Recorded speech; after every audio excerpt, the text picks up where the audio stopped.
Salut les touches à tous, c'est Aurélie de Gribouille Carterie. Donc présentation d'une création zéro colle où on va coudre tout directement à la machine.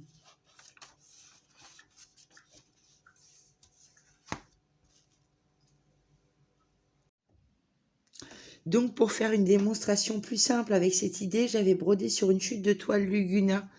Normalement, on brode sur de la toile Aïda, mais la toile Luguna, j'adore broder dessus, je vais très vite et tout ça. Donc ça, j'ai fait en 2 jours. Cette broderie-là, j'ai fait en 2 jours. Sur le thème de Noël coloré, pas austère, en changeant toutes les couleurs des fils du modèle de point de croix. Parce qu'au début, c'était brun, noir et doré. Alors, vous voyez, j'ai un peu des fils à effet. Donc, au départ, ce que j'ai fait, c'est que je l'avais cousu sur du papier à dessin. Et quand j'ai lavé, repassé ma broderie, ensuite, j'ai posé sur du papier à dessin et j'ai voulu repasser. Sauf que le papier à dessin était trop poreux. Donc du coup, ça l'a déformé. Donc ce que j'ai fait, c'est que j'ai découpé, mais j'ai gardé quand même les bords. Parce que du coup, vu qu'on va coudre que les bords et le bas, eh ben, on fera une pochette cadeau. Donc on prend un papier A4 cardstock de bonne qualité. Ici, c'est Grenouille Guillerette de Stampin' Up.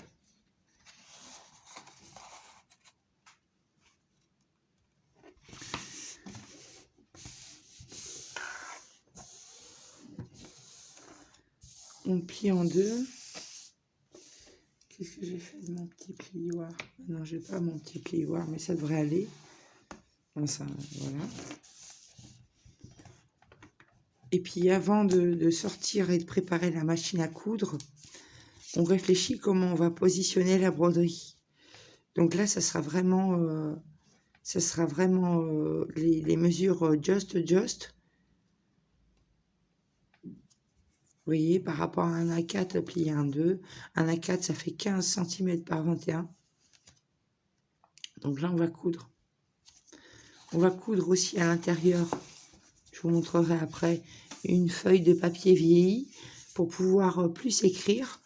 Vu qu'on va faire une pochette avec la broderie sur l'avant de la carte, sur la face de la carte, du coup, ça va permettre de mettre des cartes cadeaux, des tickets de concert, des petites cartes cadeaux de magasin, pourquoi pas, parce que c'est pas facile de faire les courses, donc je pense qu'à Noël, maintenant, on peut s'offrir sans honte des petites cartes cadeaux de magasin et tout ça. Voilà, à tout de suite. Donc, on prépare la machine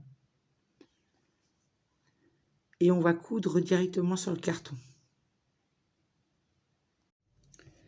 Donc, ce que j'ai fait avant que je vous montre comment faire pour ajuster la broderie au cardstock, ce que j'ai fait, c'est que j'ai cousu, et là, j'ai pas pris de point zigzag, j'ai cousu une double feuille de papier vieilli.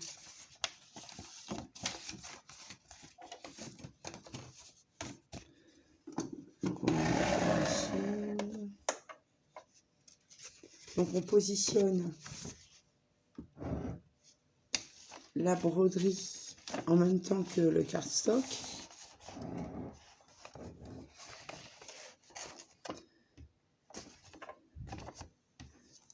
Du côté droit.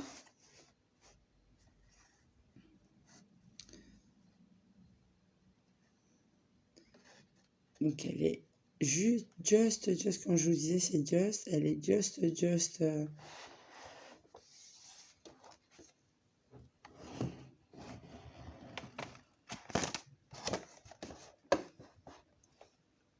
Donc là, du coup, je ne vais pas faire de point zigzag non plus, pour pas trop forcer sur la toile. Donc j'ai pas mon...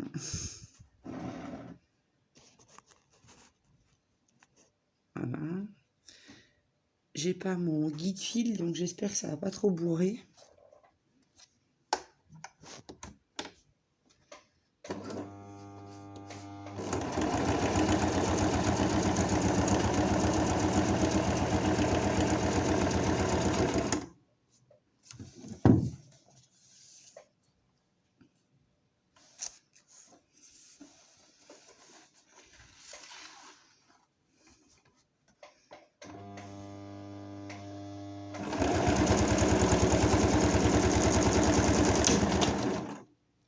fil à casser.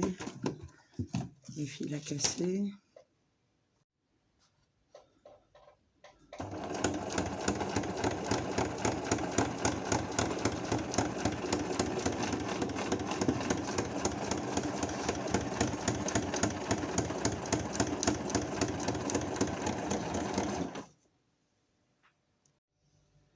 Donc voilà le résultat.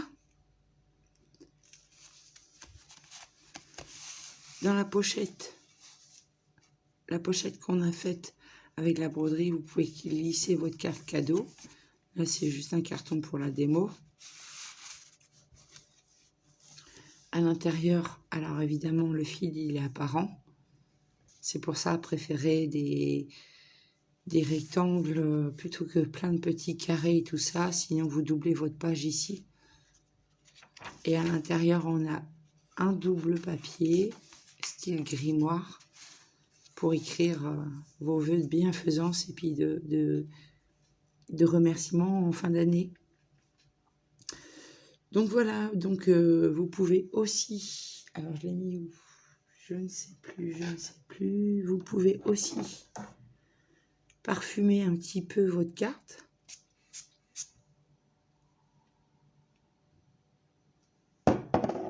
Parce que le papier va la toile va s'imprégner doucement, sans tremper le papier. Et vous pouvez aussi partager mon travail si ça vous plaît, si le cœur vous en dit. Je vous remercie d'avoir regardé ma petite vidéo et je vous dis à bientôt. Ciao, ciao.